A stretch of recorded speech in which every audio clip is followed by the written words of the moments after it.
英語聞き流しリスニング、英語テキストと MP3 音声ダウンロードは、ホームページからご利用いただけます。88thpp.com 88thpp.com The Bluebird. Chapter 1. The Woodcutter's Cottage. Once upon a time, a woodcutter and his wife lived in their cottage on the edge of a large and ancient forest. They had 2 dear little children who met with a most wonderful adventure. But, before telling you all about it, I must describe the children to you and let you know something of their character, for, if they had not been so sweet and brave and plucky, the curious story which you are about to hear would never have happened at all. Tyltyl, that was our hero's name, was 10 years old, and Mytyl, his little sister, was only 6. Tyltyl was a fine, tall little fellow, stout and well set up, with curly black hair which was often in a tangle, for he was fond of a romp. He was a great favorite because of his smiling and good-tempered face and the bright look in his eyes, but, best of all, he had the ways of a bold and fearless little man, which showed the noble qualities of his heart. When, early in the morning, he trotted along the forest road by the side of his daddy, Tyl the woodcutter, for all his shabby clothes he looked so proud and gallant that every beautiful thing on the earth and in the sky seemed to lie in wait for him to smile upon him as he passed. His little sister was very different, but looked ever so sweet and pretty in her long frock, which Mummy kept neatly patched for her. She was as fair as her brother was dark, and her large timid eyes were blue as the forget-me-nots in the fields. Anything was enough to frighten her and she would cry at the least thing, but her little child soul already held the highest womanly qualities. She was loving and gentle and so fondly devoted to her brother that, rather than abandon him, she did not hesitate to undertake a long and dangerous journey in his company. What happened and how our little hero and heroine went off into the world one night in search of happiness, that is the subject of my story. Daddy Tyl's cottage was the poorest of the countryside, and it seemed even more wretched because it stood opposite a splendid hall in which rich children lived.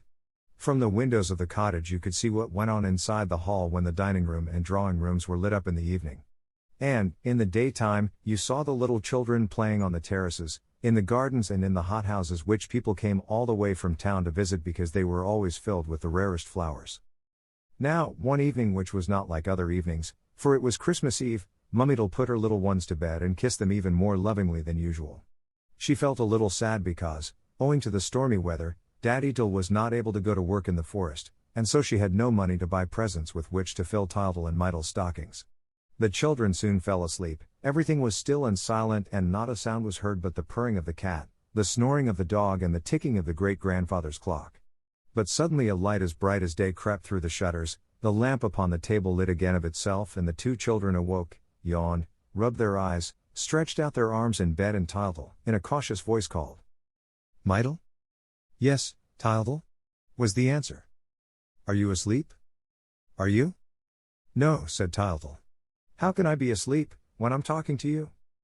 "I say, is this Christmas Day?" asked his sister. "Not yet, not till tomorrow. But Father Christmas won't bring us anything this year." "Why not?" "I heard Mummy say that she couldn't go to town to tell him. But he will come next year." "Is next year far off?" "A good long while," said the boy. "But he will come to the rich children tonight." "Really?" "Hello!" cried Tyltyl of a sudden. "Mummy's forgotten to put out the lamp. I've an idea." "What?" "Let's get up." "But we mustn't," said Mytyl, who always remembered. "Why, there's no one about. Do you see the shutters? Oh, how bright they are." "It's the lights of the party," said Tyltyl. "What party?" "The rich children opposite. It's the Christmas tree. Let's open the shutters." "Can we?" asked Mytyl, timidly. "Of course we can, there's no one to stop us. Do you hear the music? Let us get up." The 2 children jumped out of bed, ran to the window, climbed on the stool in front of it and threw back the shutters. A bright light filled the room, and the children looked out eagerly. "We can see everything," said Tyltyl. "I can't," said poor little Mytyl, who could hardly find room on the stool. "It's snowing," said Tyltyl. "There are 2 carriages, with 6 horses each. There are 12 little boys getting out," said Mytyl, who was doing her best to peep out of the window. "Don't be silly. They're little girls. They've got knickerbockers on. Do be quiet. And look. What are those gold things there, hanging from the branches?" "Why, toys, to be sure," said Tyltyl. "Swords, guns, soldiers, cannons." And what's that, all round the table? Cakes and fruit and cream tarts. Oh, how pretty the children are! Cried Myrtle, clapping her hands. And how they're laughing and laughing, answered Tildal. And the little ones dancing. Yes, yes, let's dance too, shouted Tildal. And the two children began to stamp their feet for joy on the stool. Oh, what fun, said Myrtle. They're getting the cakes, cried Tildal. They can touch them. They're eating, they're eating, they're eating. Oh, how lovely, how lovely. Myrtle began to count imaginary cakes. I have 12. And I 4 times 12, said Tildal. But I'll give you some. And our little friends, dancing, laughing and shrieking with delight, rejoiced so prettily in the other children's happiness that they forgot their own poverty and want. They were soon to have their reward. Suddenly, there came a loud knocking at the door. The startled children ceased their romp and dared not move a limb. Then the big wooden latch lifted of itself, with a loud creak, the door opened slowly, and in crept a little old woman, dressed all in green, with a red hood over her head. She was humpbacked and lame and had only one eye, her nose and chin almost touched, and she walked leaning on a stick. She was surely a fairy. She hobbled up to the children and asked, in a snuffling voice, Have you the grass here that sings or the bird that is blue? We have some grass, replied Tildal, trembling all over his body, but it can't sing. Tildal has a bird, said Myrtle. But I can't give it away, because it's mine, the little fellow added quickly. Now wasn't that a capital reason? The fairy put on her big, round glasses and looked at the bird. He's not blue enough, she exclaimed. I must absolutely have the blue bird. It's for my little girl, who is very ill. Do you know what the blue bird stands for? No? I thought you didn't, and, as you are good children, I will tell you. The fairy raised her crooked finger to her long, pointed nose, and whispered, in a mysterious tone. The blue bird stands for happiness, and I want you to understand that my little girl must be happy in order to get well. That is why I now command you to go out into the world and find the blue bird for her. You will have to start at once. Do you know who I am? The children exchanged puzzled glances. The fact was that they had never seen a fairy before, and they felt a little scared in her presence. However, Tildal soon said politely, You are rather like our neighbor, Madame Berlingot. She herself helped Myrtle. Tildal thought that, in saying this, he was paying the fairy a compliment, for Madame Berlingot's shop, which was next door to their cottage, was a very pleasant place. It was stocked with sweets, marbles, chocolate cigars, and sugar dolls and hens, and, at fair time, there were big gingerbread dolls covered all over with gilt paper. Goody Berlingot had a nose that was quite as ugly as the fairy's. She was old also, and, like the fairy, she walked doubled up in two, but she was very kind and she had a dear little girl who used to play on Sundays with the woodcutter's children.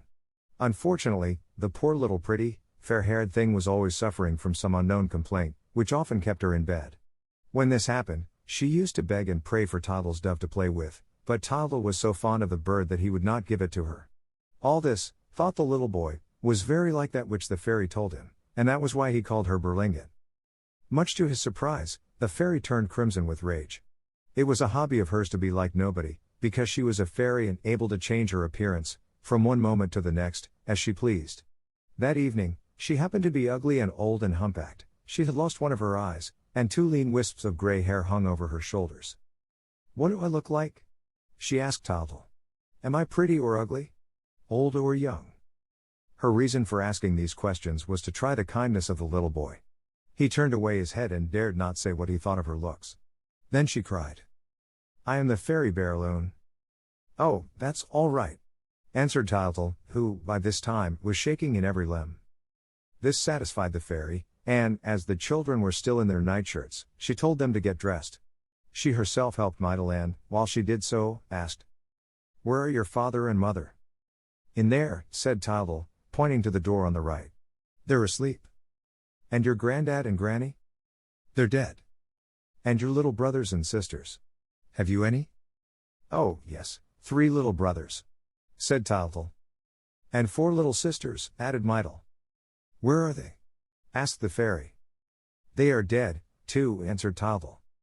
Would you like to see them again? Oh, yes. At once. Show them to us. I haven't them in my pocket, said the fairy. But this is very lucky, you will see them when you go through the land of memory.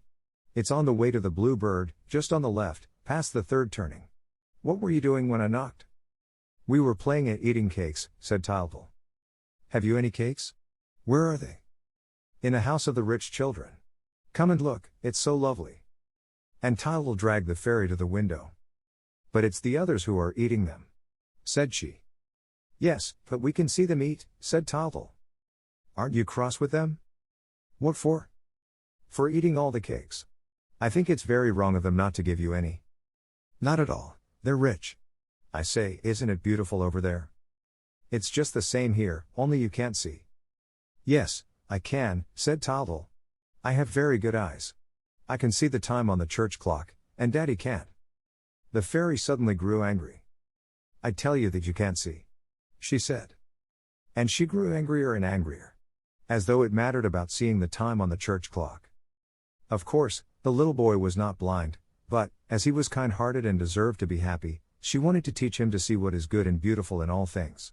It was not an easy task, for she well knew that most people live and die without enjoying the happiness that lies all around them. Still, as she was a fairy, she was all-powerful, and so she decided to give him a little hat adorned with a magic diamond that would possess the extraordinary property of always showing him the truth, which would help him to see the inside of things and thus teach him that each of them has a life and an existence of its own, created to match and gladden ours. The fairy took the little hat from a great bag hanging by her side. It was green and had a white cockade, with the big diamond shining in the middle of it. Tiltle was beside himself with delight. The fairy explained to him how the diamond worked. By pressing the top, you saw the soul of things. If you gave it a little turn to the right, you discovered the past, and, when you turned it to the left, you beheld the future. Tiltle beamed all over his face and danced for joy, and then he at once became afraid of losing the little hat. Daddy will take it from me, he cried. No, said the fairy, for no one can see it as long as it's on your head. Will you try it? Yes, yes, cried the children, clapping their hands. The hat was no sooner on the little boy's head than a magic change came over everything. The old fairy turned into a young and beautiful princess, dressed all in silk and covered with sparkling jewels. The walls of the cottage became transparent and gleamed like precious stones, the humble deal furniture shone like marble. The two children ran from right to left clapping their hands and shouting with delight. Oh, how lovely, exclaimed Tiltle. And Myrtle, like the vain little thing she was, stood spellbound before the beauty of the fair princess dress. But further and much greater surprises were in store for them. Had not the fairy said that the things and the animals would come to life, talk and behave like everybody else? Lo and behold, suddenly the door of the grandfather's clock opened, the silence was filled with the sweetest music and 12 little daintily dressed and laughing dancers began to skip and spin all around the children. They are the hours of your life, said the fairy. May I dance with them? Asked Tiltle, gazing with admiration at those pretty creatures, who seemed to skim over the floor like birds. But just then he burst into a wild fit of laughter. Who was that funny fat fellow, all out of breath and covered with flour, who came struggling out of the bread pan and bowing to the children? It was Bread. Bread himself, taking advantage of the reign of liberty to go for a little walk on earth. He looked like a stout, comical old gentleman, his face was puffed out with dough, and his large hands, at the end of his thick arms, were not able to meet, when he laid them on his great, round stomach. He was dressed in a tight-fitting crust-colored suit, with stripes across the chest like those on the nice buttered rolls which we have for breakfast in the morning. On his head, just think of it. He wore an enormous bun, which made a funny sort of turban. He had hardly tumbled out of his pan, when other loaves just like him but smaller, followed after and began to frisk about with the hours, without giving a thought to the flour which they scattered over those pretty ladies and which wrapped them in great white clouds. It was a queer and charming dance, and the children were delighted. The hours waltzed with the loaves, the plates, joining in the fun, hopped up and down on the dresser, at the risk of falling off and smashing to pieces. The glasses in the cupboard clinked together, to drink the health of one and all. As to the forks, they chattered so loudly with the knives that you could not hear yourself speak for the noise. There is no knowing what would have happened if the din had lasted much longer. Daddy and Mummytle would certainly have waked up. Fortunately, when the romp was at its height, an enormous flame darted out of the chimney and filled the room with a great red glow, as though the house were on fire. Everybody bolted into the corners in dismay, while Tiltle and Myrtle, sobbing with fright, hid their heads under the good fairy's cloak. Don't be afraid, she said. It's only Fire, who has come to join in your fun. He is a good sort, but you had better not touch him, for he has a hot temper. Peeping anxiously through the beautiful gold lace that edged the fairy's cloak, the children saw a tall, red fellow looking at them and laughing at their fears. He was dressed in scarlet tights and spangles, from his shoulders hung silk scarves that were just like flames when he waved them with his long arms, and his hair stood up on his head in straight, flaring locks. He started flinging out his arms and legs and jumping round the room like a madman. Tyltyl, though feeling a little easier, dared not yet leave his refuge. Then the fairy Barraloon had a capital idea. She pointed her wand at the tap, and at once there appeared a young girl who wept like a regular fountain. It was water. She was very pretty, but she looked extremely sad, and she sang so sweetly that it was like the rippling of a spring. Her long hair, which fell to her feet, might have been made of seaweed. She had nothing on but her bedgown, but the water that streamed over her clothed her in shimmering colors. She hesitated at first and gave a glance around her, then, catching sight of fire still whirling about like a great madcap, she made an angry and indignant rush at him, spraying his face, splashing and wetting him with all her might. Fire flew into a rage and began to smoke.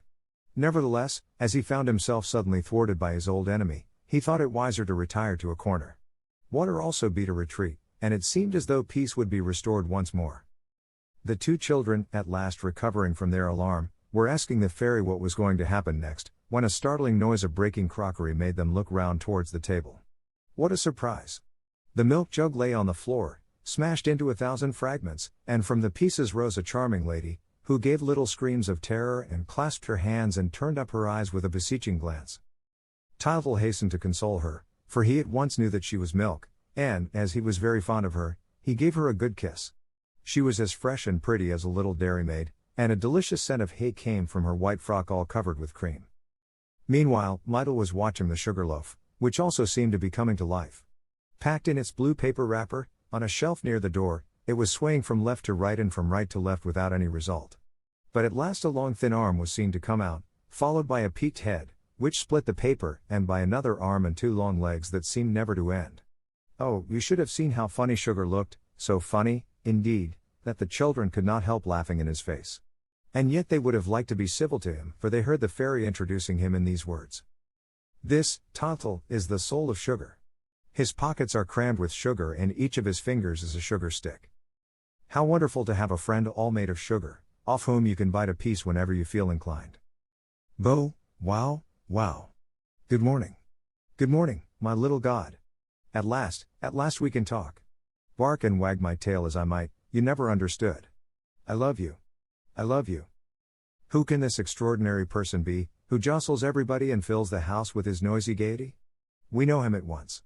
It is Tylô, the good dog who tries his hardest to understand mankind, the good-natured animal who goes with the children to the forest, the faithful guardian who protects the door, the staunch friend who is ever true and ever loyal.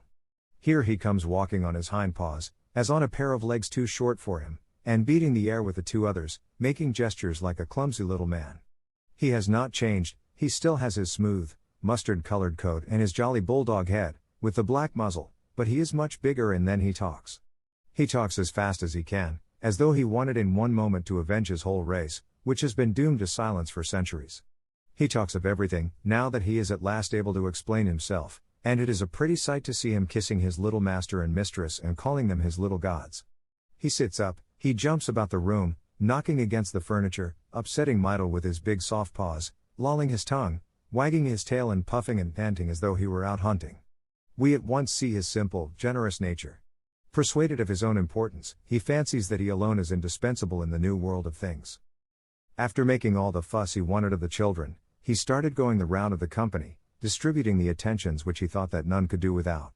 His joy, now set free, found vent without restraint, and, because he was the most loving of creatures, he would also have been the happiest, if, in becoming human, he had not, unfortunately, retained his little doggy failings. He was jealous. He was terribly jealous, and his heart felt a pang when he saw Tylette, the cat, coming to life in her turn and being petted and kissed by the children, just as he had been. Oh, he hated the cat. To bear the sight of her beside him, to see her always sharing in the affection of the family, that was the great sacrifice which fate demanded of him. He accepted it, however, without a word, because it pleased his little gods, and he went so far as to leave her alone. But he had had many a crime on his conscience because of her. Had he not, one evening, crept stealthily into Goody Berlinget's kitchen in order to throttle her old tomcat, who had never done him any harm? Had he not broken the back of the Persian cat at the hall opposite? Did he not sometimes go to town on purpose to hunt cats and put an end to them, all to wreak his spite? And now Tylette was going to talk, just like himself. Tylette would be his equal in the new world that was opening before him. Oh, there is no justice left on earth, was his bitter thought. There is no justice left. In the meantime, the cat, who had begun by washing herself and polishing her claws, calmly put out her paw to the little girl. She really was a very pretty cat, and, if our friend Tyla's jealousy had not been such an ugly feeling, we might almost have overlooked it for once. How could you fail to be attracted by Tylette's eyes, which were like topaz set in emeralds? How could you resist the pleasure of stroking the wonderful black velvet back? How could you not love her grace, her gentleness and the dignity of her poses? Smiling gently and speaking in well-chosen language, she said to Mydle, "Good morning, miss. How well you look this morning." And the children patted her like anything. Tylo kept watching the cat from the other end of the room. "Now that she's standing on her hind legs like a man," he muttered, "she looks just like the devil, with her pointed ears, her long tail and her dress as black as ink." And he could not help growling between his teeth. "She's also like the village chimney sweep," he went on, "whom I loathe and detest and whom I shall never take for a real man, whatever my little gods may say. It's lucky," he added, with a sigh, "that I know more about a good many things than they do." But suddenly, no longer able to master himself, he flew at the cat and shouted, with a loud laugh that was more like a roar, "I'm going to frighten Tylette. Bo, wow, wow." But the cat, who was dignified even when still an animal, now thought herself called to the loftiest destinies. She considered that the time had come to raise a tall barrier between herself and the dog, who had never been more than an ill-bred person in her eyes, and, stepping back in disdain, she just said, "Sir, I don't know you." Tylo gave a bound under the insult, whereupon the cat bristled up, twisting her whiskers under her little pink nose, for she was very proud of those two pale blotches which gave a special touch to her dark beauty, and then, arching her back and sticking up her tail, she hissed out, "FFT! FFT!" and stood stock still on the chest of drawers, like a dragon on the lid of a Chinese vase. Tyltle and Mydle screamed with laughter, but the quarrel would certainly have had a bad ending if, at that moment, a great thing had not happened. At 11 o'clock in the evening, in the middle of that winter's night, a great light, the light of the noonday sun glowing and dazzling, burst into the cottage. "Hello, there's daylight," said the little boy, who no longer knew what to make of things. "What will Daddy say?" But, before the fairy had time to set him right, Tyltle understood, and, full of wonderment, he knelt before the latest vision that bewitched his eyes. At the window, in the center of a great halo of sunshine, there rose slowly, like a tall golden sheaf, a maiden of surpassing loveliness. Gleaming veils covered her figure without hiding its beauty, her bare arms, stretched in the attitude of giving, seemed transparent, and her great clear eyes wrapped all upon whom they fell in a fond embrace. "It's the Queen," said Tyltle. "It's a fairy princess," cried Mydle, kneeling beside her brother. "No, my children," said the fairy. "It is Light." Smiling, Light stepped towards the two little ones. She, the light of heaven, the strength and beauty of the earth, was proud of the humble mission entrusted to her. She, never before held captive, living in space and bestowing her bounty upon all alike, consented to be confined, for a brief spell, within a human shape, so as to lead the children out into the world and teach them to know that other light, the light of the mind, which we never see, but which helps us to see all things that are. "It is Light!" exclaimed the things and the animals, and, as they all loved her, they began to dance around her with cries of pleasure. Tyltle and Mydle capered with joy. Never had they pictured so amusing and so pretty a party, and they shouted louder than all the rest. Then what was bound to happen came. Suddenly, 3 knocks were heard against the wall, loud enough to throw the house down. It was Daddy Tyl, who had been waked up by the din and who was now threatening to come and put a stop to it. "Turn the diamond!" cried the fairy to Tyltle. Our hero hastened to obey, but he had not the knack of it yet. Besides, his hand shook at the thought that his father was coming. In fact, he was so awkward that he nearly broke the works. "Not so quick, not so quick," said the fairy. "Oh dear, you've turned it too briskly, they will not have time to resume their places and we shall have a lot of bother." There was a general stampede. The walls of the cottage lost their splendor. All ran hither and thither, to return to their proper shape. Fire could not find his chimney, Water ran about looking for her tap, Sugar stood moaning in front of his torn wrapper, and Bread, the biggest of the loaves, was unable to squeeze into his pan, in which the other loaves had jumped higgledy-piggledy, taking up all the room. As for the dog, he had grown too large for the hole in his kennel, and the cat also could not get into her basket.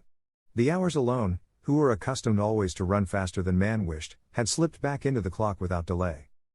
Light stood motionless and unruffled, vainly setting an example of calmness to the others, who were all weeping and wailing around the fairy. "What is going to happen?" they asked. "Is there any danger?" "Well," said the fairy, "I am bound to tell you the truth. All those who accompany the two children will die at the end of the journey." They began to cry like anything, all except the dog, who was delighted at remaining human as long as possible and who had already taken his stand next to Light, so as to be sure of going in front of his little master and mistress. At that moment, there came a knocking even more dreadful than before. "There's Daddy again," said Tyltyl. "He's getting up, this time, I can hear him walking." "You see," said the fairy, "you have no choice now, it is too late, you must all start with us. But you, Fire, don't come near anybody. You, Dog, don't tease the cat. You, Water, try not to run all over the place. And you, Sugar, stop crying, unless you want to melt. Bread shall carry the cage in which to put the bluebird, and you shall all come to my house, where I will dress the animals and the things properly. Let us go out this way." As she spoke, she pointed her wand at the window, which lengthened magically downwards, like a door. They all went out on tiptoe, after which the window resumed its usual shape. And so it came about that, on Christmas night, in the clear light of the moon, while the bells rang out lustily, proclaiming the birth of Jesus, Tyltyl and Mytyl went in search of the bluebird that was to bring them happiness. Chapter 2. At the fairies. The fairy Barraloon's palace stood at the top of a very high mountain, on the way to the moon. It was so near that, on summer nights, when the sky was clear, you could plainly see the moon's mountains and valleys, lakes and seas from the terrace of the palace. Here the fairy studied the stars and read their secrets, for it was long since the earth had had anything to teach her. "This old planet no longer interests me," she used to say to her friends, the giants of the mountain. "The men upon it still live with their eyes shut. Poor things, I pity them. I go down among them now and then, but it is out of charity, to try and save the little children from the fatal misfortune that awaits them in the darkness." This explains why she had come and knocked at the door of Daddydle's cottage on Christmas Eve. And now to return to our travelers. They had hardly reached the highroad, when the fairy remembered that they could not walk like that through the village, which was still lit up because of the feast. But her store of knowledge was so great that all her wishes were fulfilled at once. She pressed lightly on Tyltyl's head and willed that they should all be carried by magic to her palace. Then and there, a cloud of fireflies surrounded our companions and wafted them gently towards the sky. They were at the fairy's palace before they had recovered from their surprise. "Follow me," she said, and led them through chambers and passages all in gold and silver. They stopped in a large room surrounded with mirrors on every side and containing an enormous wardrobe with light creeping through its chinks. The fairy Barraloon took a diamond key from her pocket and opened the wardrobe. One cry of amazement burst from every throat. Precious stuffs were seen piled one on the top of the other, mantles covered with gems, dresses of every sort in every country, pearl coronets, emerald necklaces, ruby bracelets. Never had the children beheld such riches. As for the things, their state was rather one of utter bewilderment, and this was only natural, when you think that they were seeing the world for the first time and that it showed itself to them in such a queer way. The fairy helped them make their choice. Fire, Sugar and the cat displayed a certain decision of taste. Fire, who only cared for red, at once chose a splendid bright red dress, with gold spangles. He put nothing on his head, for his head was always very hot. Sugar could not stand anything except white and pale blue, bright colors jarred on his sweet nature. The long blue and white dress which he selected and the pointed hat, like a candle extinguisher, which he wore on his head made him look perfectly ridiculous, but he was too silly to notice it and kept spinning before the glass like a top and admiring himself in blissful ignorance. The cat, who was always a lady and who was used to her dusky garments, reflected that black always looks well, in any circumstance, particularly now, when they were traveling without luggage. She therefore put on a suit of black tights, with jet embroidery, hung a long velvet cloak from her shoulders and perched a large cavalier hat, with a long feather, on her neat little head. She next asked for a pair of soft kid boots, in memory of Puss in Boots, her distinguished ancestor, and put a pair of gloves on her forepaws, to protect them from the dust of the roads. Thus attired, she took a satisfied glance at the mirror. Then, a little nervously, with an anxious eye and a quivering pink nose, she hastily invited Sugar and Fire to take the air with her. So they all three walked out, while the others went on dressing. Let us follow them for a moment, For we have already grown to like our brave little Tildal, and we shall want to hear anything that is likely to help or delay his undertaking. After passing through several splendid galleries, hung like balconies in the sky, our three cronies stopped in the hall, and the cat at once addressed the meeting in a hushed voice. "I have brought you here," she said, "in order to discuss the position in which we are placed. Let us make the most of our last moment of liberty." But she was interrupted by a furious uproar. "Bo, wow, wow. There now!" cried the cat. "There's that idiot of a dog. He has scented us out. We can't get a minute's peace. Let us hide behind the balustrade. He had better not hear what I have to say to you." "It's too late," said Sugar, who was standing by the door. And, sure enough, Tylo was coming up, jumping, barking, panting and delighted. The cat, when she saw him, turned away in disgust. "He has put on the livery of one of the footmen of Cinderella's coach. It is just the thing for him, he has the soul of a flunky." She ended these words with a FFT. FFT. And, stroking her whiskers, took up her stand, with a defiant air, between Sugar and Fire. The good dog did not see her little game. He was wholly wrapped up in the pleasure of being gorgeously arrayed, and he danced round and round. It was really funny to see his velvet coat whirling like a merry-go-round, with the skirts opening every now and then and showing his little stumpy tail, which was all the more expressive as it had to express itself very briefly. For I need hardly tell you that Tylo, like every well-bred bulldog, had had his tail and his ears cropped as a puppy. Poor fellow, he had long envied the tails of his brother dogs, which allowed them to use a much larger and more varied vocabulary. But physical deficiencies and the hardships of fortune strengthen our innermost qualities. Tylo's soul, having no outward means of expressing itself, had only gained through silence, and his look, which was always filled with love, had become very eloquent. Today his big dark eyes glistened with delight. He had suddenly changed into a man. He was all over magnificent clothes, and he was about to perform a grand errand across the world in company with the gods. "There," he said. "There. Aren't we fine? Just look at this lace and embroidery. It's real gold and no mistake." He did not see that the others were laughing at him, for, to tell the truth, he did look very comical, but, like all simple creatures, he had no sense of humor. He was so proud of his natural garment of yellow hair that he had put on no waistcoat, in order that no one might have a doubt as to where he sprang from. For the same reason, he had kept his collar, with his address on it. A big red velvet coat, heavily braided with gold lace, reached to his knees, and the large pockets on either side would enable him, he thought, always to carry a few provisions, for Tylo was very greedy. On his left ear, he wore a little round cap with an osprey feather in it, and he kept it on his big square head by means of an elastic which cut his fat, loose cheeks in two. His other ear remained free. Cropped close to his head in the shape of a little paper screw bag, this ear was the watchful receiver into which all the sounds of life fell, like pebbles disturbing its rest. He had also encased his hind legs in a pair of patent leather riding boots, with white tops, but his forepaws he considered of such use that nothing would have induced him to put them into gloves. Tylo had too natural a character to change his little ways all in a day, and, in spite of his new-blown honors, he allowed himself to do undignified things. He was at the present moment lying on the steps of the hall, scratching the ground and sniffing at the wall, when suddenly he gave a start and began to whine and whimper. His lower lip shook nervously as though he were going to cry. "What's the matter with the idiot now?" asked the cat, who was watching him out of the corner of her eye. But she at once understood. A very sweet song came from the distance, and Tylo could not endure music. The song drew nearer, a girl's fresh voice filled the shadows of the lofty arches, and water appeared. Tall, slender and white as a pearl, she seemed to glide rather than to walk. Her movements were so soft and graceful that they were suspected rather than seen.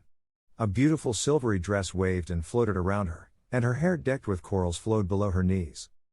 When Fire caught sight of her, like the rude and spiteful fellow that he was, he sneered. "She's not brought her umbrella."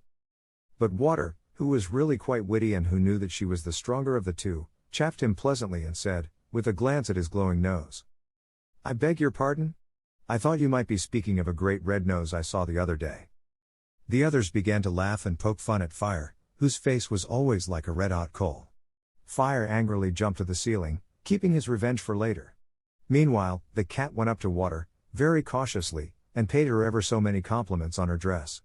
I need hardly tell you that she did not mean a word of it, but she wished to be friendly with everybody, for she wanted their votes, to carry out her plan, and she was anxious at not seeing Bread, because she did not want to speak before the meeting was complete. "What can he be doing?" she mewed, time after time. He was making an endless fuss about choosing his dress, said the dog. At last, he decided in favor of a Turkish robe, with a scimitar and a turban. They all looked at her with a bewildered air. They understood that it was a solemn moment. The words were not out of his mouth, when a shapeless and ridiculous bulk, clad in all the colors of the rainbow, came and blocked the narrow door of the hall. It was the enormous stomach of Bread, who filled the whole opening. He kept on knocking himself, without knowing why, for he was not very clever and, besides, he was not yet used to moving about in human beings' houses. At last, it occurred to him to stoop, and, by squeezing through sideways, he managed to make his way into the hall. It was certainly not a triumphal entry, but he was pleased with it all the same. "Here I am," he said. "Here I am.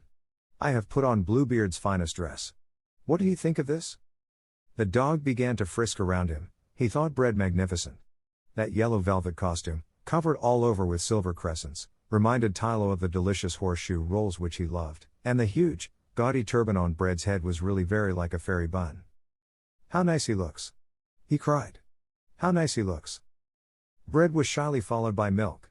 Her simple mind had made her prefer her cream dress to all the finery which the fairy suggested to her. She was really a model of humility. Bread was beginning to talk about the dresses of Tyltyl, Light, and Mytyl, when the cat cut him short in a masterful voice. "We shall see them in good time," she said. "Stop chattering, listen to me, time presses, our future is at stake." They all looked at her with a bewildered air. They understood that it was a solemn moment, but the human language was still full of mystery to them. Sugar wriggled his long fingers as a sign of distress, Bread patted his huge stomach, Water lay on the floor and seemed to suffer from the most profound despair, and Milk only had eyes for Bread, who had been her friend for ages and ages. The cat, becoming impatient, continued her speech.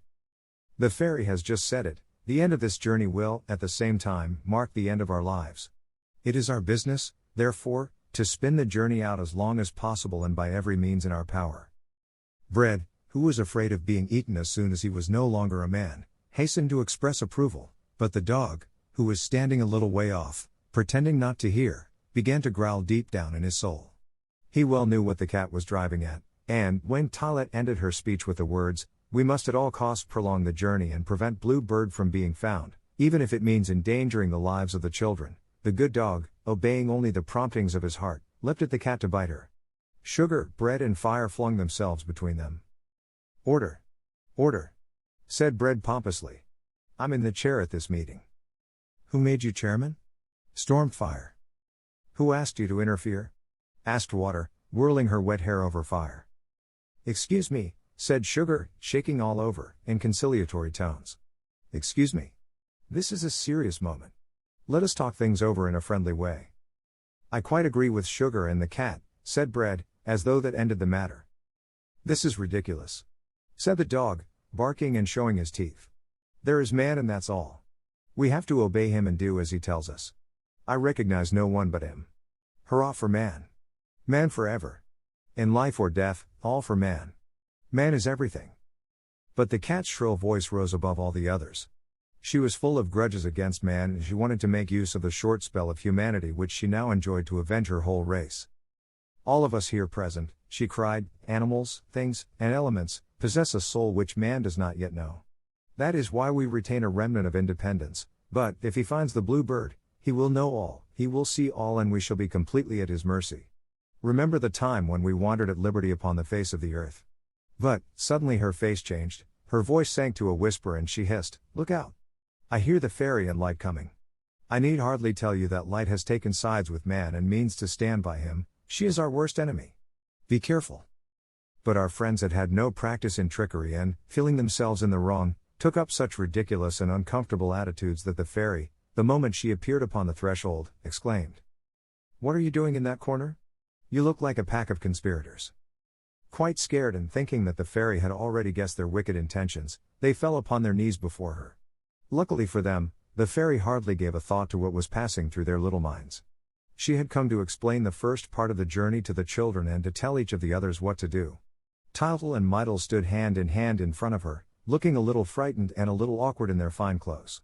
They stared at each other in childish admiration. The little girl was wearing a yellow silk frock embroidered with pink posies and covered with gold spangles. On her head was a lovely orange velvet cap, and a starched muslin tucker covered her little arms. Tyltyl was dressed in a red jacket and blue knickerbockers, both of velvet, and of course he wore the wonderful little hat on his head.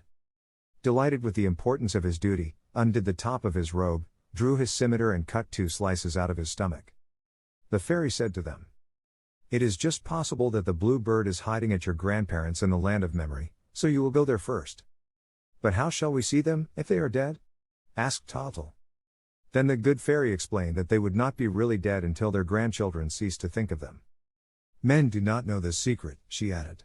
"But, thanks to the diamond, you, Tyltyl, will see that the dead whom we remember live as happily as though they were not dead. Are you coming with us?" asked the boy, turning to Light, who stood in the doorway and lit up all the hall. "No," said the fairy. "Light must not look at the past. Her energies must be devoted to the future." The 2 children were starting on their way, when they discovered that they were very hungry. The fairy at once ordered bread to give them something to eat, and that big, fat fellow, delighted with the importance of his duty, undid the top of his robe, drew his scimitar and cut 2 slices out of his stomach. The children screamed with laughter. Tyltyl dropped his gloomy thoughts for a moment and begged for a bit of bread, and everybody struck up the farewell chorus. Sugar, who was very full of himself, also wanted to impress the company and, breaking off 2 of his fingers, handed them to the astonished children. As they were all moving towards the door, the fairy Barraloon stopped them. "Not today," she said. "The children must go alone.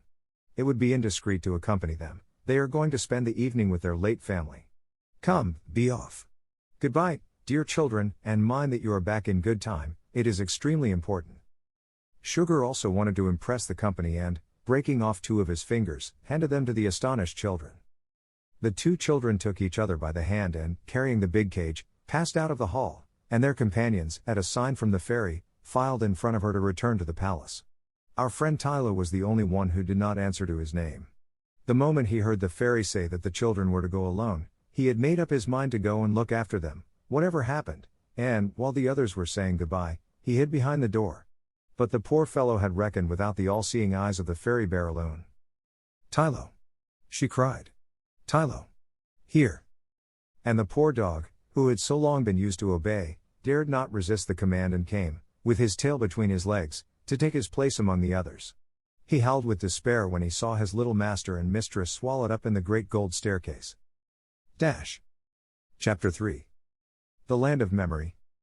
The fairy Barraloon had told the children that the land of memory was not far off, but to reach it you had to go through a forest that was so dense and so old that your eyes could not see the tops of the trees. It was always shrouded in a heavy mist, and the children would certainly have lost their way, if the fairy had not said to them beforehand, "It is straight ahead, and there is only one road." The ground was carpeted with flowers which were all alike, they were snow-white pansies and very pretty, but, as they never saw the sun, they had no scent. Those little flowers comforted the children, who felt extremely lonely. A great mysterious silence surrounded them, and they trembled a little with a very pleasant sense of fear which they had never felt before. "Let's take Granny a bunch of flowers," said Mytyl. "That's a good idea. She will be pleased," cried Tyltyl. And, as they walked along, the children gathered a beautiful white nosegay. The dear little things did not know that every pansy, which means a thought, that they picked brought them nearer to their grandparents, and they soon saw before them a large oak with a notice board nailed to it. "Here we are!" cried the boy in triumph, as, climbing up on a root, he read, "The Land of Memory." They had arrived, but they turned to every side without seeing a thing. "I can see nothing at all," whimpered Mytyl. "I'm cold. I'm tired. I don't want to travel any more." Tyltyl, who was wholly wrapped up in his errand, lost his temper. "Come, don't keep on crying just like water. You ought to be ashamed of yourself," he said. "There. Look. Look. The fog is lifting." And, sure enough, the mist parted before their eyes, like veils torn by an invisible hand, the big trees faded away, everything vanished and, instead, there appeared a pretty little peasant's cottage, covered with creepers and standing in a little garden filled with flowers and with trees all over fruit. Everything vanished and, instead, there appeared a pretty little peasant's cottage. The children at once knew the dear cow in the orchard, the watchdog at the door, the blackbird in his wicker cage, and everything was steeped in a pale light and a warm and balmy air. Tyltyl and Mytyl stood amazed. So that was the land of memory. What lovely weather it was. And how nice it felt to be there. They at once made up their minds to come back often, now that they knew the way. But how great was their happiness when the last veil disappeared and they saw, at a few steps from them, Granddad and Granny sitting on a bench, sound asleep. They clapped their hands and called out gleefully, "It's Granddad! It's Granny! There they are! There they are!" But they were a little scared by this great piece of magic and dared not move from behind the tree, and they stood looking at the dear old couple, who woke up gently and slowly under their eyes. Then they heard Granny's trembling voice say, "I have a notion that our grandchildren who are still alive are coming to see us today." And Gaffertle answered, "They are certainly thinking of us, for I feel queer and I have pins and needles in my legs." "I think they must be quite near," said Granny, "for I see tears of joy dancing before my eyes and—" Granny had not time to finish her sentence. The children were in her arms. What joy! What wild kisses and huggings! What a wonderful surprise! The happiness was too great for words. They laughed and tried to speak and kept on looking at one another with delighted eyes. It was so glorious and so unexpected to meet again like this. When the first excitement was over, they all began to talk at once. "How tall and strong you've grown, Tyltyl," said Granny. And Grandad cried, "And Mytyl. Just look at her. What pretty hair, what pretty eyes." And the children danced and clapped their hands and flung themselves by turns into the arms of one or the other. At last, they quieted down a little, and, with Mytyl nestling against Grandad's chest and Tyltyl comfortably perched on Granny's knees, they began to talk of family affairs. "How are Daddy and Mummy, Tyl?" asked Granny. "Quite well, Granny," said Tyltyl. "They were asleep when we went out." Granny gave them fresh kisses and said, "My word, how pretty they are and how nice and clean. Why don't you come to see us oftener? It is months and months now that you have forgotten us and that we have seen nobody." "We couldn't, Granny," said Tyltyl, "and today it's only because of the fairy." "We are always here," said Granny Tyl, "waiting for a visit from those who are alive. The last time you were here was on All Hallows." "All Hallows? We didn't go out that day, for we both had colds. But you thought of us. And, every time you think of us, we wake up and see you again." Tyltyl remembered that the fairy had told him this. He had not thought it possible then, but now, with his head on the heart of the dear Granny whom he had missed so much, he began to understand things and he felt that his grandparents had not left him altogether. He asked, "So you are not really dead?" The old couple burst out laughing. When they exchanged their life on earth for another and a much nicer and more beautiful life, they had forgotten the word dead. "What does that word dead mean?" asked Gaffertle. "Why, it means that one's no longer alive," said Tyltyl. Grandad and Granny only shrugged their shoulders. "How stupid the living are, when they speak of the others," was all they said. And they went over their memories again, rejoicing in being able to chat. All old people love discussing old times.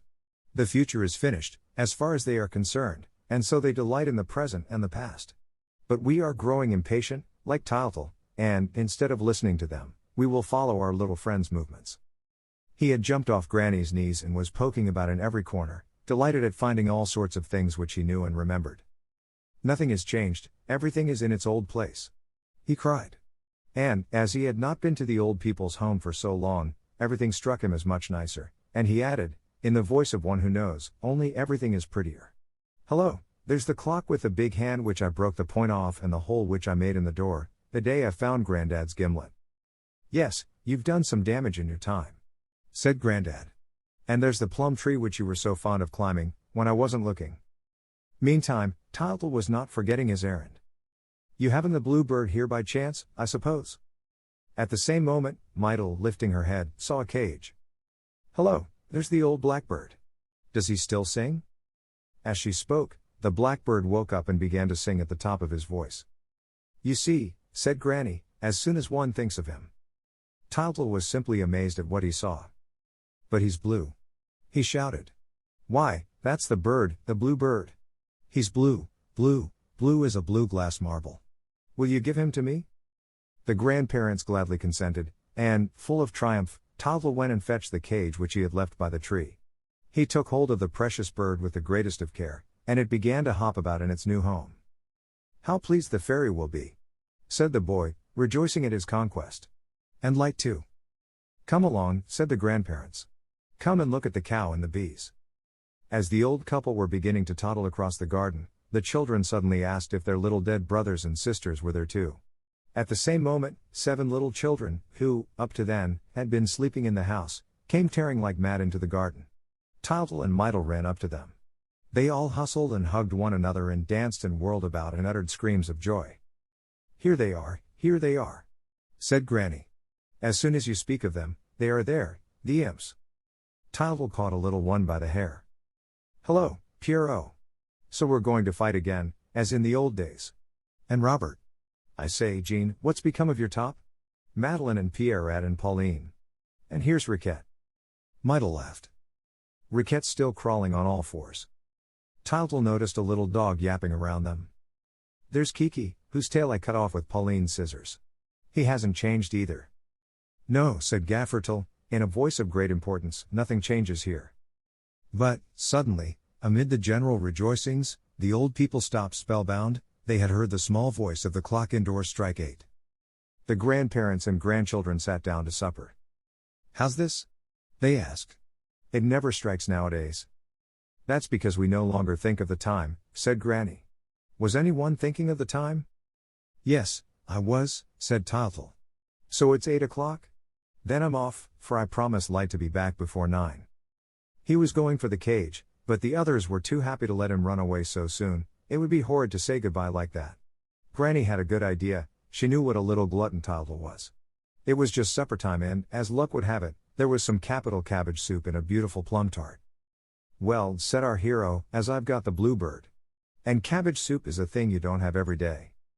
They all hurried and carried the table outside and laid it with a nice white tablecloth and put a plate for each, and, lastly, Granny brought out the steaming soup tureen in state.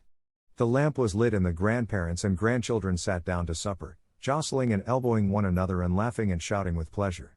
Then, for a time, nothing was heard but the sound of the wooden spoons noisily clattering against the soup plates. How good it is! Oh, how good it is! Shouted Tyltyl, who was eating greedily. I want some more. More. More. More. Come, a little more quiet, said Grandad. You're just as ill-behaved as ever, and you'll break your plate. Tyltyl took no notice of the remark, stood up on his stool, caught hold of the tureen and dragged it towards him and upset it, and the hot soup trickled all over the table and down upon everybody's lap. The children yelled and screamed with pain. Granny was quite scared, and Grandad was furious. He dealt our friend Tyltyl a tremendous box on the ear. Tyltyl was staggered for a moment, and then he put his hand to his cheek with a look of rapture and exclaimed. Grandad, how good, how jolly! It was just like the slaps you used to give me when you were alive. I must give you a kiss for it. Everybody laughed. There's more where that came from, if you like them, said Grandad, grumpily. But he was touched, all the same, and turned to wipe a tear from his eyes. Goodness! Cried Tyltyl, starting up. There's 8:30 striking. Mytyl, we've only just got time. Granny in vain implored them to stay a few minutes longer. No, we can't possibly, said Tyltyl firmly. I promise Light. And he hurried to take up the precious cage. Goodbye, Grandad. Goodbye, Granny. Goodbye, brothers and sisters, Pierrot, Robert, Pauline, Madeleine, Riquette and you, too, Kiki. We can't stay. Don't cry, Granny, we will come back often. Poor old Grandad was very much upset and complained lustily. Gracious me, how tiresome the living are, with all their fuss and excitement. Tyltyl tried to console him and again promised to come back very often. Come back every day, said Granny. It is our only pleasure, and it's such a treat for us when your thoughts pay us a visit. Goodbye. Goodbye, cried the brothers and sisters in chorus. Come back very soon. Bring us some barley sugar. There were more kisses, all waved their handkerchiefs, all shouted a last goodbye. But the figures began to fade away, the little voices could no longer be heard, the two children were once more wrapped in mist, and the old forest covered them with its great dark mantle. I'm so frightened, whimpered Mytyl. Give me your hand, little brother. I'm so frightened. Tyltyl was shaking too, but it was his duty to try and comfort and console his sister. Hush, he said. Remember that we are bringing back the bluebird. As he spoke, a thin ray of light pierced the gloom, and the little boy hurried towards it. He was holding his cage tight in his arms, and the first thing he did was to look at his bird. Alas and alack, what a disappointment awaited him. The beautiful blue bird of the land of memory had turned quite black. Stare at it as hard as Tyltyl might, the bird was black. Oh, how he knew the old blackbird that used to sing in its wicker prison, in the old days, at the door of the house. What had happened? How painful it was. And how cruel life seemed to him just then. He had started on his journey with such zest and delight that he had not thought for a moment of the difficulties and dangers. Full of confidence, pluck and kindness, he had marched off, certain of finding the beautiful blue bird which would bring happiness to the fairy's little girl. And now all his hopes were shattered. For the first time, our poor friend understood the trials, the vexations and the obstacles that awaited him. Alas, was he attempting an impossible thing? Was the fairy making fun of him? Would he ever find the blue bird? All his courage seemed to be leaving him. To add to his misfortunes, he could not find the straight road by which he had come. There was not a single white pansy on the ground, and he began to cry. Luckily, our little friends were not to remain in trouble long. The fairy had promised that light would watch over them. The first trial was over, and, just as outside the old people's house a little while ago, the mist now suddenly lifted. But, instead of disclosing a peaceful picture, a gentle, homely scene, it revealed a marvelous temple, with a blinding glare streaming from it. On the threshold stood Light, fair and beautiful in her diamond-colored dress. She smiled when Tyler told her of his first failure.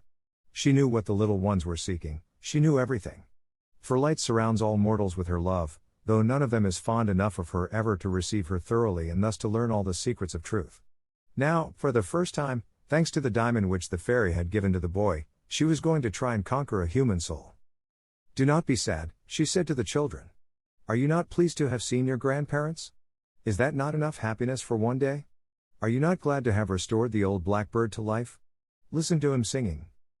For the old blackbird was singing with might and main, and his little yellow eyes sparkled with pleasure as he hopped about his big cage. As you look for the blue bird, dear children, accustom yourselves to love the gray birds which you find on your way. She nodded her fair head gravely, and it was quite clear that she knew where the blue bird was. But life is often full of beautiful mysteries, which we must respect, lest we should destroy them, and, if Light had told the children where the blue bird was, well, they would never have found him.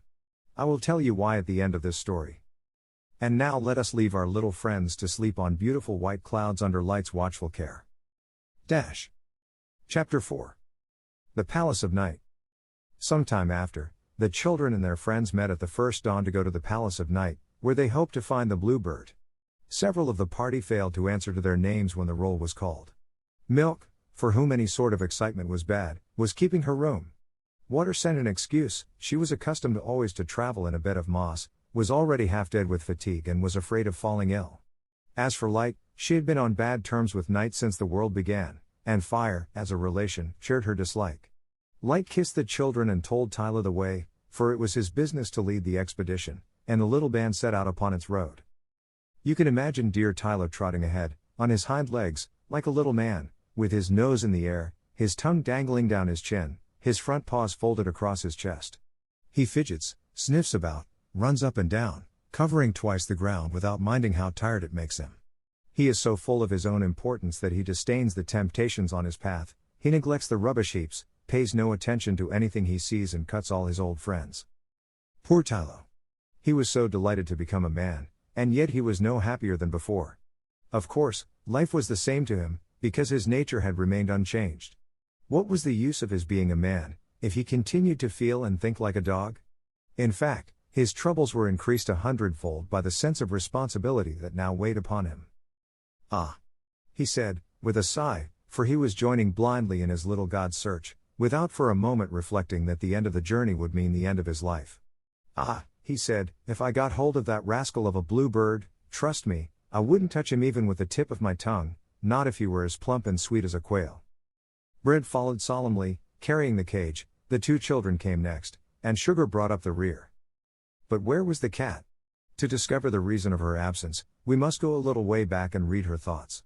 At the time when Tylette called a meeting of the animals and things in the fairies' hall, she was contemplating a great plot which would aim at prolonging the journey, but she had reckoned without the stupidity of her hearers. "The idiots," she thought, "have very nearly spoiled the whole thing by foolishly throwing themselves at the fairies' feet, as though they were guilty of a crime. It is better to rely upon oneself alone. In my cat life, all our training is founded on suspicion. I can see that it is just the same in the life of men. Those who confide in others are only betrayed. It is better to keep silent and to be treacherous oneself." The road to the Palace of Night. was rather long and rather dangerous. As you see, my dear little readers, the cat was in the same position as the dog. She had not changed her soul and was simply continuing her former existence. But, of course, she was very wicked, whereas our dear Tylo was, if anything, too good. Tylette, therefore, resolved to act on her own account and went, before daybreak, to call on Night, who was an old friend of hers. The road to the palace of Night was rather long and rather dangerous. It had precipices on either side of it. You had to climb up and climb down and then climb up again among high rocks that always seemed waiting to crush the passers-by. At last, you came to the edge of a dark circle, and there you had to go down thousands of steps to reach the black marble underground palace in which Night lived. The cat, who had often been there before, raced along the road, light as a feather. Her cloak, borne on the wind, streamed like a banner behind her, the plume in her hat fluttered gracefully, and her little gray kid boots hardly touched the ground. She soon reached her destination and, in a few bounds, came to the great hall where Night was. It was really a wonderful sight.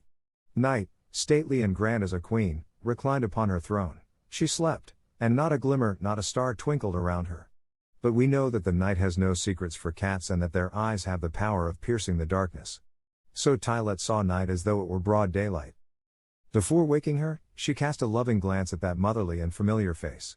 It was white and silvery as the moon, and its unbending features inspired both fear and admiration. Night's figure, which was half visible through her long black veils, was as beautiful as that of a Greek statue. She had long arms and a pair of enormous wings, now furled in sleep, came from her shoulders to her feet and gave her a look of majesty beyond compare. Still, in spite of her affection for her best of friends, Tylette did not waste too much time in gazing at her. It was a critical moment, and time was short. Tired and jaded and overcome with anguish, she sank upon the steps of the throne and mewed, plaintively. "It is I, Mother Night. I am worn out." Night sat up, all quivering. Her immense wings beat around her, and she questioned Tylette in a trembling voice. Night is of an anxious nature and easily alarmed. Her beauty, built up of peace and repose, possesses the secret of silence, which life is constantly disturbing, a star shooting through the sky, a leaf falling to the ground, the hoot of an owl, a mere nothing is enough to tear the black velvet pall which she spreads over the earth each evening. The cat, therefore, had not finished speaking, when Night sat up, all quivering. Her immense wings beat around her, and she questioned Tylette in a trembling voice. As soon as she had learned the danger that threatened her, she began to lament her fate. What? A man's son coming to her palace. And, perhaps, with the help of the magic diamond, discovering her secrets. What should she do? What would become of her? How could she defend herself? And, forgetting that she was sinning against silence, her own particular god, Night began to utter piercing screams. It was true that falling into such a commotion was hardly likely to help her find a cure for her troubles. Luckily for her, Tylette, who was accustomed to the annoyances and worries of human life, was better armed. She had worked out her plan when going ahead of the children, and she was hoping to persuade Night to adopt it. She explained this plan to her in a few words. "I see only one thing for it, Mother Night, as they are children, we must give them such a fright that they will not dare to insist on opening the great door at the back of the hall, behind which the birds of the moon live and generally the blue bird too. The secrets of the other caverns will be sure to scare them. The hope of our safety lies in the terror which you will make them feel." There was clearly no other course to take.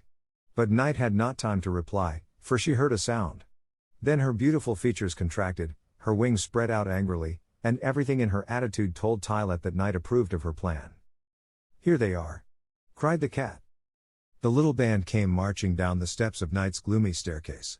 Tylo pranced bravely in front, whereas Tylette looked around him with an anxious glance. He certainly found nothing to comfort him. It was all very magnificent, but very terrifying. Picture a huge and wonderful black marble hall, of a stern and tomb-like splendor. There is no ceiling visible, and the ebony pillars that surround the amphitheater shoot up to the sky. It is only when you lift your eyes up there that you catch the faint light falling from the stars. Everywhere, the thickest darkness reigns. Two restless flames, no more, flicker on either side of Night's throne, before a monumental door of brass. Bronze doors show through the pillars to the right and left. The cat rushed up to the children. "This way, little master, this way. I have told Night, and she is delighted to see you." Tylette's soft voice and smile made Tylette feel himself again, and he walked up to the throne with a bold and confident step, saying, "Good day, Mrs. Night." Night was offended by the word, "good day," which reminded her of her eternal enemy Light, and answered dryly, "Good day? I am not used to that. You might say, good night, or, at least, good evening. Our hero was not prepared to quarrel. He felt very small in the presence of that stately lady. He quickly begged her pardon as nicely as he could, and very gently asked her leave to look for the blue bird in her palace. I have never seen him, he is not here, exclaimed Night, flapping her great wings to frighten the boy. But, when he insisted and gave no sign of fear, she herself began to dread the diamond, which, by lighting up her darkness, would completely destroy her power, and she thought it better to pretend to yield to an impulse of generosity and at once to point to the big key that lay on the steps of the throne. Without a moment's hesitation, Taltal seized hold of it and ran to the first door of the hall. Everybody shook with fright. Bread's teeth chattered in his head. Sugar, who was standing some way off, moaned with mortal anguish. Mydle howled. Where is Sugar? I want to go home. Meanwhile, Taltal, pale and resolute, was trying to open the door, while Night's grave voice, rising above the din, proclaimed the first danger. It's the ghosts. Oh, dear, thought Taltal. I have never seen a ghost, it must be awful. The faithful Tylo, by his side, was panting with all his might, for dogs hate anything uncanny. At last, the key grated in the lock. Silence reigned as dense and heavy as the darkness. No one dared draw a breath. Then the door opened, and, in a moment, the gloom was filled with white figures running in every direction. Some lengthened out right up to the sky, others twined themselves round the pillars, others wriggled ever so fast along the ground. They were something like men, but it was impossible to distinguish their features, the eye could not catch them. The moment you looked at them, they turned into a white mist. Taltal did his best to chase them, for Mrs. Knight kept to the plan contrived by the cat and pretended to be frightened. She had been the ghost's friend for hundreds and hundreds of years and had only to say a word to drive them in again, but she was careful to do nothing of the sort and, flapping her wings like mad, she called upon all her gods and screamed. Drive them away! Drive them away! Help! Help! But the poor ghosts, who hardly ever come out now that man no longer believes in them, were much too happy at taking a breath of air, and, had it not been that they were afraid of Tylo, who tried to bite their legs, they would never have been put back indoors. Oof! Gasped the dog, when the door was shut at last. I have strong teeth, goodness knows, but chaps like those I never saw before. When you bite them, you'd think their legs were made of cotton. By this time, Taltal was making for the second door and asking, What's behind this one? Knight made a gesture as though to put him off. Did the obstinate little fellow really want to see everything? Must I be careful when I open it? Asked Taltal. No, said Knight, it is not worthwhile. It's the sicknesses. They are very quiet, the poor little things. Man, for some time, has been waging such war upon them. Open and see for yourself. Taltal threw the door wide open and stood speechless with astonishment. There was nothing to be seen. He was just about to close the door again, when he was hustled aside by a little body in a dressing gown and a cotton nightcap, who began to frisk about the hall, wagging her head and stopping every minute to cough, sneeze and blow her nose, and to pull on her slippers, which were too big for her and kept dropping off her feet. Sugar, Bread and Taltal were no longer frightened and began to laugh like anything. But they had no sooner come near the little person in the cotton nightcap than they themselves began to cough and sneeze. It's the least important of the sicknesses, said Knight. It's cold in the head. Oh dear, thought Sugar. If my nose keeps on running like this, I'm done for, I shall melt. Wagging her head and stopping every minute to cough, sneeze and blow her nose. Poor Sugar. He did not know where to hide himself. He had become very much attached to life since the journey began, for he had fallen over head and ears in love with water. And yet this love caused him the greatest worry. Miss Water was a tremendous flirt, expected a lot of attention and was not particular with whom she mixed, but mixing too much with water was an expensive luxury, as poor Sugar found to his cost, for, at every kiss he gave her, he left a bit of himself behind, until he began to tremble for his life. When he suddenly found himself attacked by cold in the head, he would have had to fly from the palace, but for the timely aid of our dear Tylo, who ran after the little minx and drove her back to her cavern, amidst the laughter of Taltal and Mydle, who thought gleefully that, so far, the trial had not been very terrible. The boy, therefore, ran to the next door with still greater courage. Take care! Cried Knight, in a dreadful voice. It's the wars. They are more powerful than ever. I daren't think what would happen, if one of them broke loose. Stand ready, all of you, to push back the door. Knight had not finished uttering her warnings, when the plucky little fellow repented his rashness. He tried in vain to shut the door which he had opened, An invincible force was pushing it from the other side. Streams of blood flowed through the cracks, flames shot forth, shouts, oaths and groans mingled with the roar of cannon and the rattle of musketry. Everybody in the Palace of Night was running about in wild confusion. Bread and Sugar tried to take to flight, but could not find the way out, and they now came back to Tyltyl and put their shoulders to the door with despairing force. The cat pretended to be anxious, while secretly rejoicing. "This may be the end of it," she said, curling her whiskers. "They won't dare to go on after this." Dear Tyltyl made superhuman efforts to help his little master, while Mytyl stood crying in a corner. At last, our hero gave a shout of triumph. "Hurrah! They're giving way!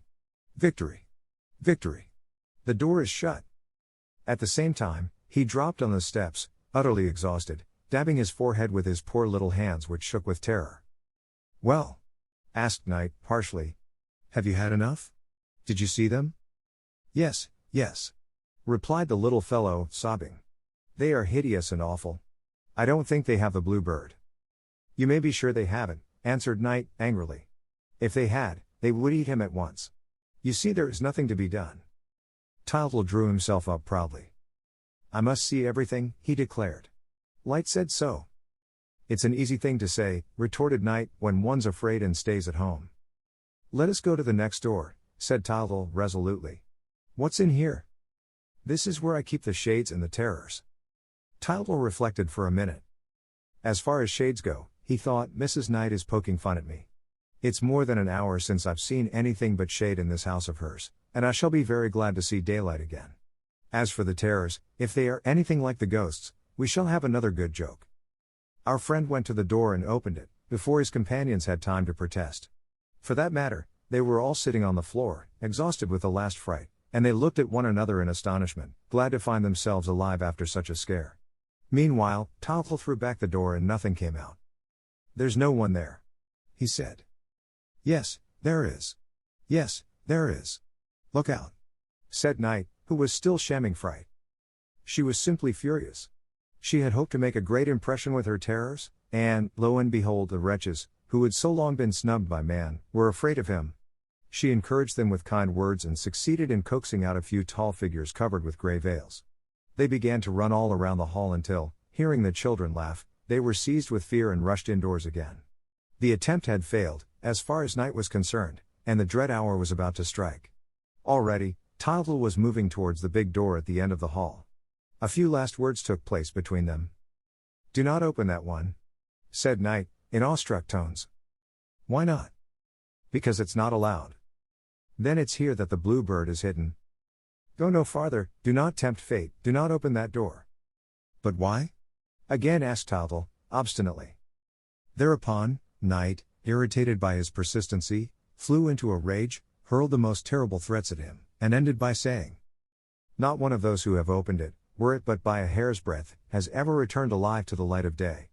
It means certain death, and all the horrors, all the terrors, all the fears of which men speak on earth are as nothing compared with those which await you if you insist on touching that door." "Don't do it, master dear," said Bread, with chattering teeth. "Don't do it. Take pity on us. I implore you on my knees." "You are sacrificing the lives of all of us," mewed the cat. "I won't. I shan't," sobbed Mytyl. "Pity. Pity," whined Sugar, wringing his fingers. All of them were weeping and crying, all of them crowded round Tyltyl. Dear Tyltyl alone, who respected his little master's wishes, dared not speak a word, though he fully believed that his last hour had come. 2 big tears rolled down his cheeks, and he licked Tyltyl's hands in despair. It was really a most touching scene, and for a moment, our hero hesitated. His heart beat wildly, his throat was parched with anguish, he tried to speak and could not get out a sound. Besides, he did not wish to show weakness in the presence of his hapless companions. "If I have not the strength to fulfill my task," he said to himself, "who will fulfill it? If my friends behold my distress, it is all up with me, they will not let me go through with my mission and I shall never find the blue bird." At this thought, the boy's heart leapt within his breast and all his generous nature rose in rebellion. It would never do to be, perhaps, within arm's length of happiness and not to try for it, at the risk of dying in the attempt, to try for it and hand it over at last to all mankind. That settled it. Tyltyl resolved to sacrifice himself. Like a true hero, he brandished the heavy golden key and cried, "I must open the door." He ran up to the great door, with Tylo panting by his side.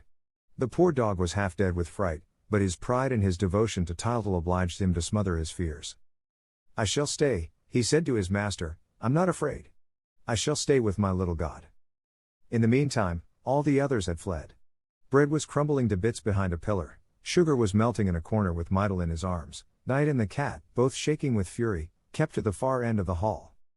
A wonderful garden lay before him. A dream garden filled with flowers that shone like stars. Then Tylo gave Tylo a last kiss, pressed him to his heart and, with never a tremble, put the key in the lock. Yells of terror came from all the corners of the hall, where the runaways had taken shelter, while the two leaves of the great door opened by magic in front of our little friend, who was struck dumb with admiration and delight. What an exquisite surprise! A wonderful garden lay before him, a dream garden filled with flowers that shone like stars, waterfalls that came rushing from the sky and trees which the moon had clothed in silver. And then there was something whirling like a blue cloud among the clusters of roses. Tylo rubbed his eyes, he could not believe his senses. He waited, looked again, and then dashed into the garden, shouting like mad. "Come quickly! Come quickly! They are here! We have them at last! Millions of bluebirds! Thousands of millions! Come, Mydle! Come, Tylo! Come, all! Help me! You can catch them by handfuls!" Reassured at last, his friends came running up and all darted in among the birds, seeing who could catch the most. "I've caught 7 already!" cried Mydle. "I can't hold them." "Nor can I," said Tylo. "I have too many of them.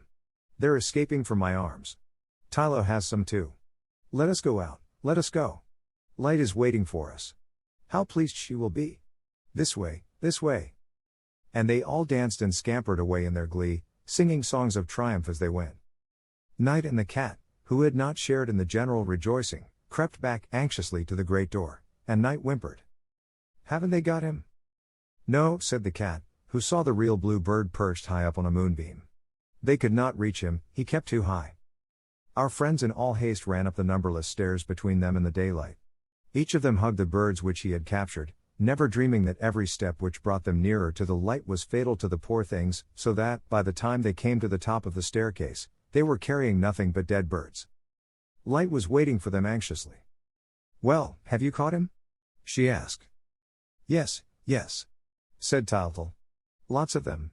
There are thousands. Look." As he spoke, he held out the dear birds to her and saw, to his dismay, that they were nothing more than lifeless corpses. Their poor little wings were broken and their heads drooped sadly from their necks. The boy, in his despair, turned to his companions. Alas, they too were hugging nothing but dead birds. Then Tylo threw himself sobbing into Light's arms. Once more, all his hopes were dashed to the ground. "Do not cry, my child," said Light. "You did not catch the one that is able to live in broad daylight. We shall find him yet." "Of course, we shall find him," said Bread and Sugar, with one voice. They were great boobies, both of them, but they wanted to console the boy. As for friend Tylo, he was so much put out that he forgot his dignity for a moment and, looking at the dead birds, exclaimed, "Are they good to eat, I wonder?" The party set out to walk back and sleep in the Temple of Light. It was a melancholy journey, all regretted the peace of home and felt inclined to blame Tylo for his want of caution. Sugar edged up to Bread and whispered in his ear. "Don't you think, Mr. Chairman, that all this excitement is very useless?" And Bread, who felt flattered at receiving so much attention, answered, pompously, "Never you fear, my dear fellow, I shall put all this right. Life would be unbearable if we had to listen to all the whimsies of that little madcap. Tomorrow we shall stay in bed." They forgot that, but for the boy at whom they were sneering, they would never have been alive at all, and that, if he had suddenly told Bread that he must go back to his pan to be eaten and Sugar that he was to be cut into small lumps to sweeten Daddy's coffee and Mummy's syrups, they would have thrown themselves at their benefactor's feet and begged for mercy. In fact, they were incapable of appreciating their good luck until they were brought face to face with bad. Poor things! The fairy Barreloon, when making them a present of their human life, ought to have thrown in a little wisdom. They were not so much to blame. Of course, they were only following man's example. Given the power of speaking, they jabbered; knowing how to judge, they condemned; able to feel, they complained. They had hearts which increased their sense of fear, without adding to their happiness. As to their brains, which could easily have arranged all the rest, they made so little of them that they had already grown quite rusty, and, if you could have opened their heads and looked at the works of their life inside, you would have seen the poor brains, which were their most precious possession, jumping about at every movement they made and rattling in their empty skulls like dry peas in a pod. Fortunately, Light, thanks to her wonderful insight, knew all about their state of mind. She determined, therefore, to employ the elements and things no more than she was obliged to. They are useful, she thought, to feed the children and amuse them on the way, but they must have no further share in the trials, because they have neither courage nor conviction. Meanwhile, the party walked on, the road widened out and became resplendent, and, at the end, the temple of light stood on a crystal height, shedding its beams around.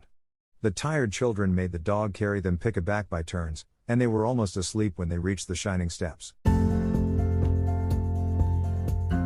英語聞き流しリスニング、英語テキストと MP3 音声ダウンロードは、ホームページからご利用いただけます。88thpp.com、88thpp.com